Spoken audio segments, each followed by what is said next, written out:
Down here, there's the medulla oblongata. There's three more things I want to show you. One is here.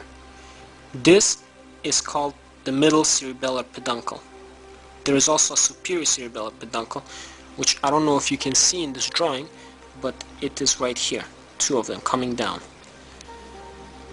The superior cerebellar peduncle, middle cerebellar peduncle, and there is your inferior cerebellar peduncle, this guy here. Goes up. Superior cerebellar peduncle comes down, and middle cerebellar peduncle, which is the biggest of the three, comes towards us. Okay? And what are these cerebellar peduncles? Basically, they're connections of some structure to the cerebellum. The middle cerebellar peduncle, which is most lateral, connects the pons to the cerebellum. The inferior cerebellar peduncle, which runs up like this, which is in the middle, connects medulla oblongata to the cerebellum. And the superior cerebellar peduncle, which is most medial of the three, medial towards the midline, connects the midbrain to the cerebellum. And finally, this structure here, this is seen inside the fourth ventricle. You cannot see this clearly in an actual specimen, but you can make out these two roundish structures here. Those are called the facial colliculi. And I'm not sure the importance of them. I will show you this picture again when we're talking about the nuclei of the different cranial nerves, so that when you see that another picture, you will not be confused by what this is. So this is only seen when you remove the fourth ventricle, when you remove the cerebellum, and it's inside this fourth ventricle. Basically, this is here. If you remove the cerebellum and we look inside the fourth ventricle, it should be right here. This white area here is this. It includes the facial colliculi. This is the anterior view, so basically taking this and looking at it from this side, so we should be able to see this part of medulla, we should be able to see pons, this part of midbrain, we should be able to see the infundibulum, mammillary bodies. Okay, let's see if we can see them. Yes, we see the medulla here. Medulla, we also see the medullary pyramids, because these are structured, looks like pyramids. These are called pyramids of the medulla oblongata. On two sides are the olives of medulla oblongata. They look like olives. So altogether, this is medulla oblongata. We see pons here, big structure here, with two sulci, inferior pontine sulcus and superior pontine sulcus.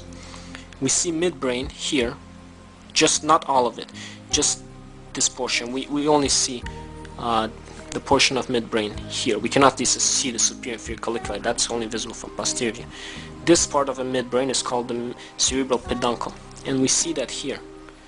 There should be two of them. One running in this direction, one running in this direction. Okay, one that way, one that way. Two of them, like this, like a V shape. Then we see there's the infundibulum from the hypothalamus, and there's the mammillary bodies.